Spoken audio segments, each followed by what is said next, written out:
हाँ, so hello everyone. आज से हम लोग बायोलॉजी का बहुत ही बेसिक चैप्टर जो कि है सेल, उसे हम लोग स्टार्ट करने वाले हैं। बायोलॉजी का बहुत बेसिक चैप्टर, जैसे इंग्लिश अगर हम लोग पढ़ते हैं तो हम सबसे पहले पढ़ते हैं ABCD।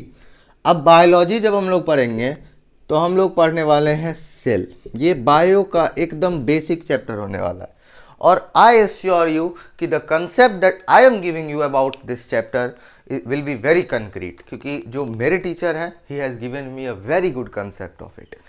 तो काफ़ी इंटरेस्टिंग होगा ये chapter and I assure you कि I will make your concept concrete. ठीक है, अब देखो स्टार्ट करते हैं हम लोग इस चैप्टर को। तो सबसे पहले सेल होता क्या है? तो सेल का जो डेफिनेशन है वो बेसिकली ये है कि cell is the basic structural and functional unit of life. ये एक फंक्शन सेल का डेफिनेशन है कि cell is the basic structural and functional unit of life. अब देखते हैं कि cell is the basic structural functional, दो वर्ड आता है। पहला वर्ड आता है स्ट्रक्चरल, दूसरा वर्ड आता है फंक्शनल। देखो डेफिनेशन को जितना ब्रेक डाउन करते हैं उतना हमको उसके कॉन्सेप्ट पे हम अंदर जाएंगे। तो cell is the basic structural and functional unit of life. Structural मतलब होता है वो उसे स्ट्रक्चर प्रोवाइड करता है। जैसे एक ब्रिक जो है, वॉल का स्ट्रक्चरल यूनिट क्या है? वॉल का स्ट्रक्चरल यूनिट ब्रिक है। जैसे ये जो वॉल है ये कैसे बना? ये बना है कई सारे ब्रिक को एक पे पाइल अप करके। उसी तरह जो ह्यूमन बॉडी है वो कैसे बनता है? वो सेल से बनता है। इसीलिए इसको हम लोग क्या कहते हैं? Structural unit. और हमारे शरीर का सारा फंक्शन जो है वो यही सेल करता है। All the function of our body is carried out by cell, इसीलिए इसको हम लोग कहते हैं फंक्शनल यूनिट। ठीक है, cell is the structural and functional unit. अब as you are aware of my style, I usually divide chapter into different part. ठीक है, तो आज भी हम लोग इस चैप्टर को 3 भागों में पढ़ेंगे। पहले हम लोग प्लाज्मा मेम्ब्रेन को अच्छे से पढ़ लेंगे। दूसरे पार्ट में हम लोग न्यूक्लियस को अच्छे से पढ़ लेंगे और तीसरे पार्ट में हम लोग साइटोप्लाज्म को डिस्कस करेंगे। पहले पार्ट में प्लाज्मा मेम्ब्रेन, दूसरे पार्ट में न्यूक्लियस, तीसरे पार्ट में साइटोप्लाज्म। अब देखो साइटोप्लाज्म में कई सारे सेल ऑर्गेनल होते हैं। जैसे ऑर्गन और ऑर्गेनल में भी एक डिफरेंस होता है। ऑर्गन ऑर्गेनल मतलब सेल के अंदर जो सेल के ऑर्गन है उसे ऑर्गेनल कहते हैं। ठीक है, तो इस वजह से हम लोग राइबोसोम के बारे में पढ़ेंगे, लाइजोसोम के बारे में पढ़ेंगे, सेंट्रियोसोम के बारे में पढ़ेंगे, माइटोकॉन्ड्रिया के बारे में पढ़ेंगे। ठीक है, different type of cell organelle होते हैं हमारे। इंडोप्लाज्मिक रेटिकुलम के बारे में पढ़ेंगे, types of endoplasmic reticulum, Golgi apparatus, अलग अलग जो है हमारे सेल ऑर्गेनल के बारे में हम लोग इस फेज में डिस्कस करेंगे। यहाँ न्यूक्लियस है और न्यूक्लियस को मैंने सेल ऑर्गेनल से अलग इसीलिए रखा है क्योंकि nucleus is a very special type of cell organelle. इसके अंदर हम लोग डीएनए को स्पेशली देखेंगे। We will also see how the DNA is composed. ठीक है, इसीलिए इसको हम लोग देखें। और खासकर सेल डिवीजन जो होता है मायोसिस और माइटोसिस, इसको भी हम लोग देखेंगे। बट फिलहाल we will discuss about plasma membrane. तो चैप्टर को हम लोग, ये जो पूरा सेल चैप्टर है उसको कितने भाग में डिवाइड कर रहे हैं? पहले भाग है प्लाज्मा मेम्ब्रेन, दूसरा पार्ट है हमारा न्यूक्लियस और तीसरा पार्ट है हमारा साइटोप्लाज्म। ठीक है, तो अभी हम लोग कौन सा पार्ट स्टार्ट करने वाले हैं? प्लाज्मा मेम्ब्रेन वाला पार्ट। अब देखो प्लाज्मा मेम्ब्रेन क्या है? प्लाज्मा मेम्ब्रेन एक पतला सा, इलास्टिक सा, लिविंग सा, सेमी परमिएबल बाउंड्री है। अब देखो ये मैंने लिख दिया कि plasma membrane is a thin elastic living semi permeable boundary that surrounds the cell. Exact definition. अब इसको समझते हैं। ये थिन मतलब तो पतला होता है, समझ आ गया। इलास्टिक मतलब भी समझ आ गया। लिविंग मतलब कैसे लिविंग है यार, बाउंड्री कैसे लिविंग हो सकता है, तो we will discuss about it. Semi permeable मतलब क्या होता है, what is meaning of semi permeable, तो we will also discuss about it. सबसे पहले प्लाज्मा मेम्ब्रेन होता क्या? देखो सेल जो होता है ये हमारा सेल है। ये क्या है? ये तो बॉल है, यही सेल है। जैसे हमारा एक पार्ट है, जैसे हमारा एक फिंगर है, ये कैसे बना? ये कई सारे छोटे छोटे सेल से बना हुआ है। तो इसी को हमने इसके एक बॉल को उठाया और जूम किया तो ये ऐसा दिखा। हमने नोटिस किया कि इसके चारों तरफ सेल के चारों तरफ एक पतला सा बाउंड्री है जो कि एक सेल को दूसरे सेल से अलग किए हुए है, जो कि सेल के अंदर जितने मटेरियल है, all the material that are present inside the cell, उनको बचाए हुए हैं, उनको एक जगह रखे हुए हैं। तो वी हैड ऑब्जर्व्ड कि सेल के चारों तरफ क्या है, एक बाउंड्री है जो कि पतला है, इलास्टिक है, लिविंग है। ये जो बाउंड्री है ये लिविंग है और सेमी परमिएबल है। सेमी परमिएबल मतलब है ये सिर्फ सेलेक्टेड मटेरियल्स को अंदर आने देता है और सेलेक्टेड मटेरियल्स को सेल से बाहर जाने देता है। तो ये क्या है, पतला सा मेम्ब्रेन है। तो सेल, पहले हमने क्या किया, एक छोटे से सेल को जूम इन किया। सेल को जूम इन करने के बाद वी saw कि सेल के चारों तरफ एक पतला सा मेम्ब्रेन है। अब हम लोग इस पतले से मेम्ब्रेन को जब जूम इन करते हैं तो हमको एक स्ट्रक्चर दिखता है। खैर उस स्ट्रक्चर को देखेंगे। तो प्लाज्मा मेम्ब्रेन एक्चुअली है क्या, ये क्लियर है।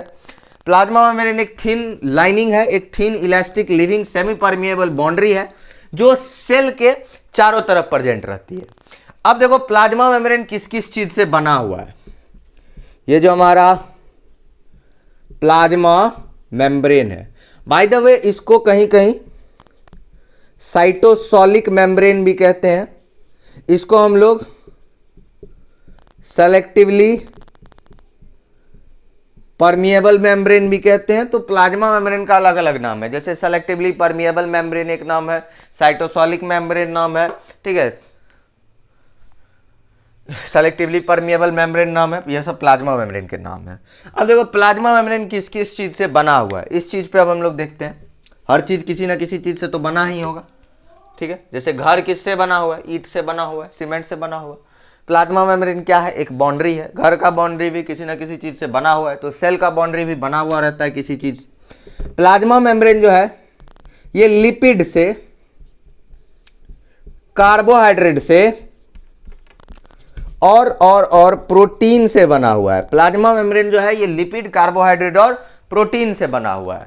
ये लिपिड मतलब क्या होता है, तो लिपिड एक फैटी सब्सटेंस है, एक फैटी सब्सटेंस है लिपिड। कार्बोहाइड्रेट क्या होता है, एक शुगर का सब्सटेंस है। कार्बोहाइड्रेट एनर्जी गिविंग फूड होता है कार्बोहाइड्रेट। प्रोटीन क्या होता है, प्रोटीन भी एक टाइप ऑफ न्यूट्रिएंट्स है। तो प्लाज्मा, प्रोटीन तो पता है, कार्बोहाइड्रेट तो पता है, लिपिड था। तो plasma membrane is composed of lipid, carbohydrate and protein.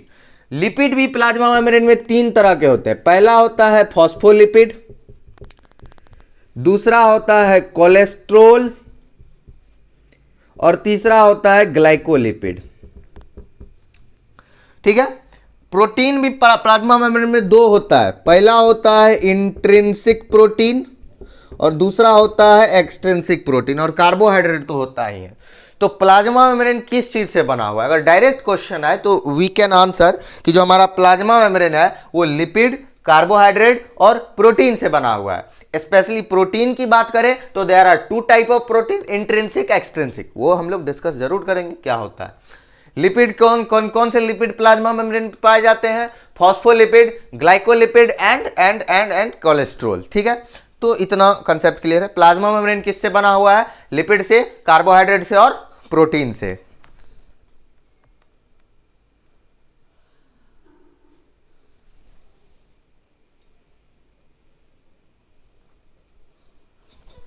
ठीक है। अब देखो हम लोग थोड़ा सा और इस चीज में जाते हैं।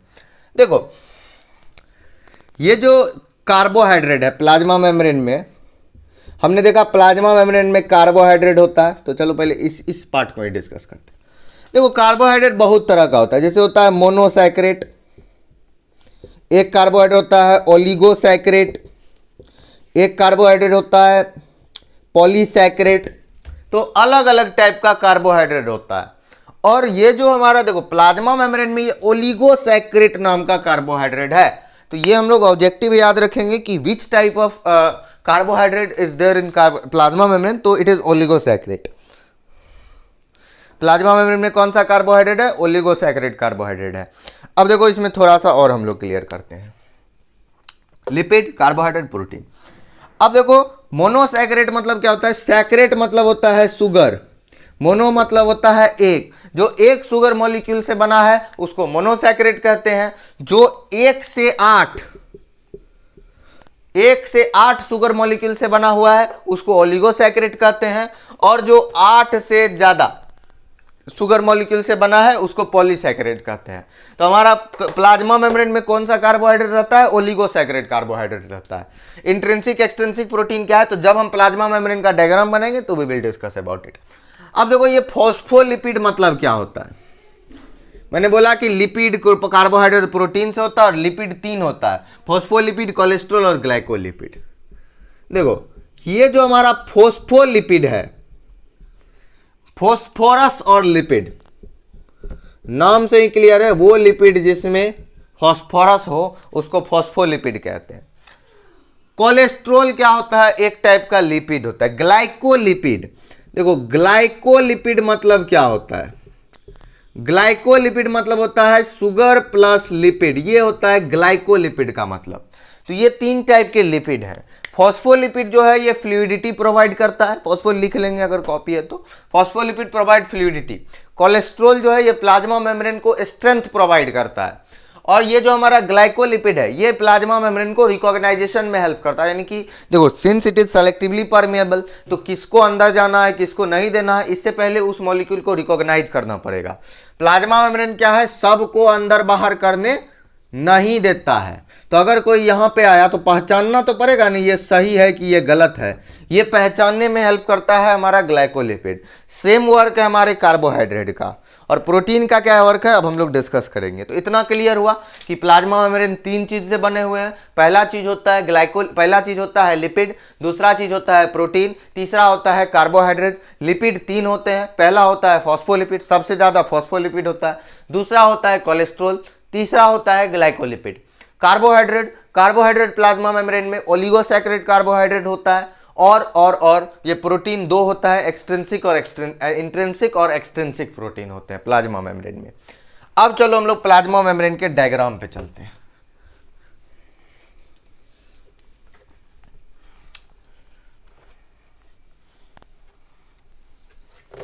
देखो प्लाज्मा मेम्ब्रेन का जो अभी तक का सबसे एक्सेप्टेबल मॉडल है उसको हम लोग कहते हैं fluid mosaic model. Singer Nicolson नाम के जो साइंटिस्ट थे, they has propose the fluid mosaic model. चलो तुरंत मैंने एक प्लाज्मा मेम्ब्रेन का बढ़िया सा फिगर बना दिया। ये क्या है? What is this? तो ये जो सेल था, मैंने बोला इसके चारों तरफ जो थिन सा बाउंड्री है उसको प्लाज्मा मेम्ब्रेन कहते हैं। इसको और हमने मैग्नीफाइंग ग्लास लगा के जूम किया तो हमको दिखा कि ऐसा है स्ट्रक्चर, यही चारों तरफ। तो इसके एक हिस्से को हम देख रहे हैं। अब देखो ये जो इंसान सा स्ट्रक्चर है ना, ये हमारा फॉस्फोलिपिड है। ये क्या है? हमारा फॉस्फोलिपिड है, और ये फॉस्फोलिपिड का टेल है और ये फॉस्फोलिपिड का हेड है। ठीक है, क्लियर? तो ये क्या है हमारा, और फॉस्फोलिपिड के यहाँ कितने लेयर है? ये पहला लेयर है, लेयर 1, ये दूसरा लेयर है, लेयर 2। तो इसीलिए कहते हैं कि बाइलेयर, एनसीईआरटी में you will get the term कि plasma membrane is composed of bilayer of phospholipid. तो बाइलेयर यानी फॉस्फोलिपिड के 2 लेयर से प्लाज्मा मेम्ब्रेन बना हुआ है। और देखो ये फॉस्फोलिपिड है, ये क्या है? देखो ये अब मैंने देखा इंट्रिंसिक और एक्सट्रिंसिक को याद करो ऐसे। ये मान लो हमारा ये पहला लेयर ये है, दूसरा लेयर ये है। तो जिस कपड़े को मैंने यहां रखा वो हमारा हो गया एक्सट्रिंसिक प्रोटीन, और जिस कपड़े को मैंने ऐसे टांग दिया वो हो गया हमारा इंट्रिंसिक प्रोटीन। अब इस एग्जांपल का मतलब क्या है? तो इंट्रिंसिक प्रोटीन प्लाज्मा मेम्ब्रेन के थ्रू आउट रहता है, इसको हम लोग टनल प्रोटीन भी कहते हैं, इस नाम से आप याद रखोगे। इंट्रिंसिक प्लाज्मा मेम्ब्रेन को इन्वेड किए हुए रहता है, और एक्सट्रिंसिक प्लाज्मा मेम्ब्रेन के ऊपर रहता है। एक्सट्रिंसिक बाहर बाहर, इंट्रिंसिक अंदर अंदर। ठीक है, और ये हमारा, और देखो हमारा यहां पे ये कार्बोहाइड्रेट है। ठीक है, और ये छोटा छोटा ये यहां पे हमको कोलेस्ट्रॉल भी मिल जाएगा। ठीक है। तो ये डायग्राम आप समझ रहे हो। तो प्लाज्मा मेम्ब्रेन फॉस्फोलिपिड के 2 लेयर से बना हुआ है। ये बीच से जो गुजरता है ये इसका टनल प्रोटीन है, ठीक है, ये एक्सट्रिंसिक प्रोटीन है। ऊपर से जो रहता है वो इंट्रिंसिक प्रोटीन है, ये कार्बोहाइड्रेट है। एक बार इस डायग्राम को क्लियर, गूगल वाला डायग्राम भी होगा तो I will add in the description, ठीक है। तो होप सो आपको क्लियर हो गया होगा प्लाज्मा मेम्ब्रेन का स्ट्रक्चर, ठीक है।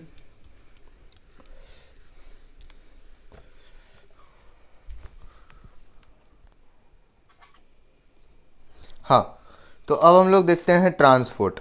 ये क्लियर है, प्लाज्मा मेम्ब्रेन के सभी पार्ट क्लियर है, कौन कौन कैसे कैसे होता है एक बार फिर से हम लोग चलो डिस्कस करते हैं। ये क्या है, ये 2 लेयर क्या है, ये किसके 2 लेयर हैं, ये फॉस्फोलिपिड के 2 लेयर हैं। बीच से जो प्रोटीन जाता है उसको क्या कहते हैं, एक्सट्रिंसिक प्रोटीन कहते हैं।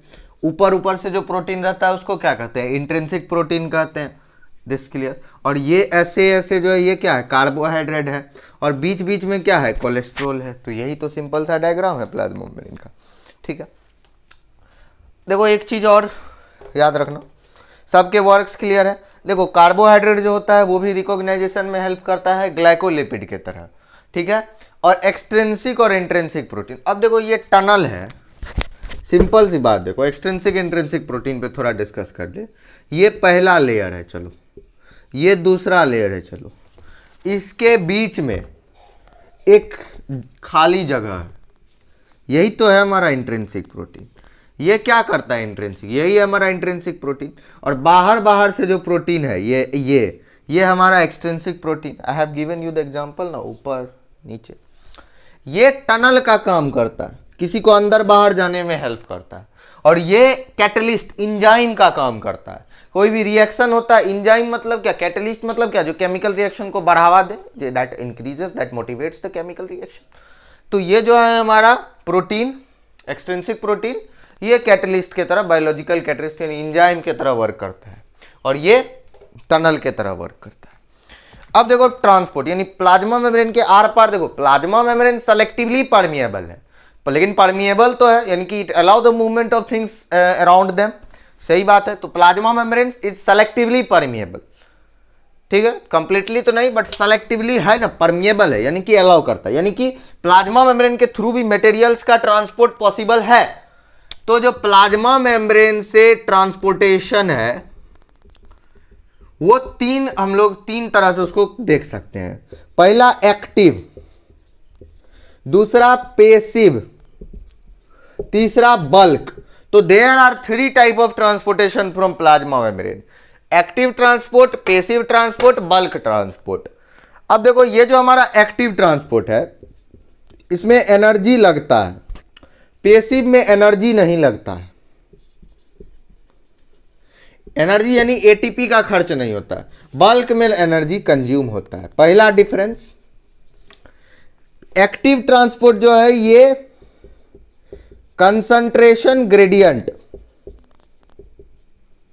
के अगेंस्ट होता है, पेसिव ट्रांसपोर्ट कंसंट्रेशन ग्रेडियंट के साथ होता है, और बल्क ट्रांसपोर्ट अगेंस्ट भी हो सकता है, साथ भी हो सकता है। कंसंट्रेशन ग्रेडियंट मतलब क्या हुआ, देखो यूजुअली नेचर का ये लॉ है कि कोई भी material from the region of higher concentration to the region of lower concentration move करता है, ठीक है, this is the law of nature.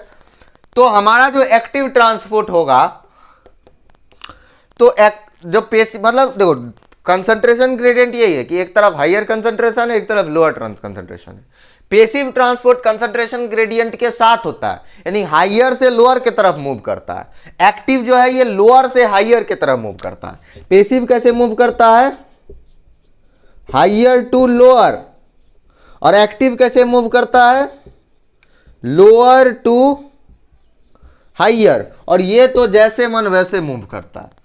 तो एक्टिव, पेसिव और बल्क में जो मेजर डिफरेंस है यही है। बल्क ट्रांसपोर्ट मतलब कैसे भी ट्रांसपोर्ट। एक चीज याद रखो कि बल्क ट्रांसपोर्ट वेसिकल के मदद से होता है, with the help of vesicle. तो प्लाज्मा मेम्ब्रेन से मटेरियल अंदर बाहर जाने के 3 तरीके हैं। पहला तरीका है एक्टिव ट्रांसपोर्ट। एक्टिव ट्रांसपोर्ट वैसे ट्रांसपोर्ट को कहते हैं जिसमें एनर्जी लगता है। I am giving you a basic example. Suppose that we are on a hill top, ठीक है, हिल टॉप पे हम लोग। अब अगर हमको हिल से नीचे उतरना या किसी भी इंक्लाइंड सरफेस पे है, अगर हमको इसको इससे नीचे उतारना है तो हमको एफर्ट नहीं लगा, ठीक है, नहीं लगा ना, यही हो गया पैसिव ट्रांसपोर्ट। एनर्जी लगा क्या, ये तो अपने छोड़ दिए, ग्रेविटी से नीचे आ गया। हाइयर, ये हाइट है और यहां से नीचे भेजना है तो ये अपने आप आ गया, लेकिन यहां से जब ऊपर करना है तो हमको एनर्जी लगाना पड़ा। समझिए, नीचे से ऊपर करने के लिए किसी भी चीज को ठेलना पड़ेगा, ऊपर से नीचे धक्का दे देंगे गिर जाएगा। यही है पैसिव ट्रांसपोर्ट। क्या है, कंसंट्रेशन ग्रेडियंट के साथ, जिधर ज्यादा है उधर से कम के तरफ मूव करता है और एनर्जी इसमें नहीं लगता है। एक्टिव ट्रांसपोर्ट क्या है, कंसंट्रेशन ग्रेडियंट के अगेंस्ट, यानी कि जिधर ज्यादा है उधर से ही कम से ज्यादा की तरफ ही मूव करता है। ये भी स्पेशल केस। और बल्क तो है किधरों मूव करेगा, कम भी ज्यादा भी नीड के अनुसार, और ये वेसिकल के थ्रू मूव करता है। ये तीनों क्लियर हो गया। अब हम लोग चलो एक बार पैसिव ट्रांसपोर्ट को पहले देखते हैं।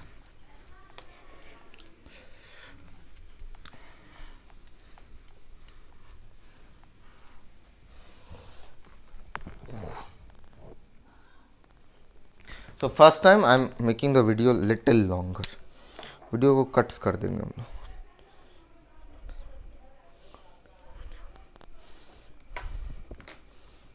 ठीक है, चलो अब हम लोग आ जाते हैं पैसिव ट्रांसपोर्ट में।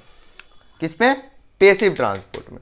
पैसिव ट्रांसपोर्ट कैसे होता है, कंसंट्रेशन ग्रेडियंट के साथ या कंसंट्रेशन ग्रेडियंट के खिलाफ, कंसंट्रेशन ग्रेडियंट के साथ होता है पैसिव ट्रांसपोर्ट। ये कैसे होता है, हाइयर से लोअर। देखो इसमें दो चीज पढ़ना है हमको।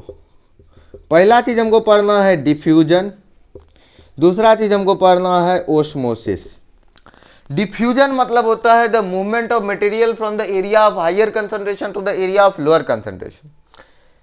किसी भी मटेरियल का एक हायर कंसंट्रेटेड एरिया से लोअर कंसंट्रेटेड एरिया में मूव करना।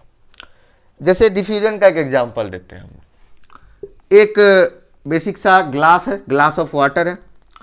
इस ग्लास ऑफ वाटर में हम लोग क्या करेंगे, कलर दे देंगे।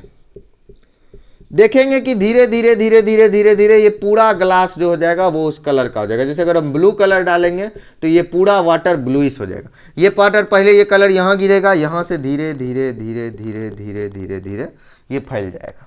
ठीक है, ये हो गया डिफ्यूजन। जैसे रूम में अगरबत्ती जलाया जाता है तो वो एक एरिया में पहले धुआं होता है, फिर धीरे धीरे वो धुआं फैल जाता है। तो किसी एक एरिया से एक एरिया में ज़्यादा कंसंट्रेशन होना और उधर से कोई मूव कर देगा जिधर कम है, जिधर ज़्यादा है उससे मूव करना कम के तरफ, इसी को डिफ्यूजन कहते हैं।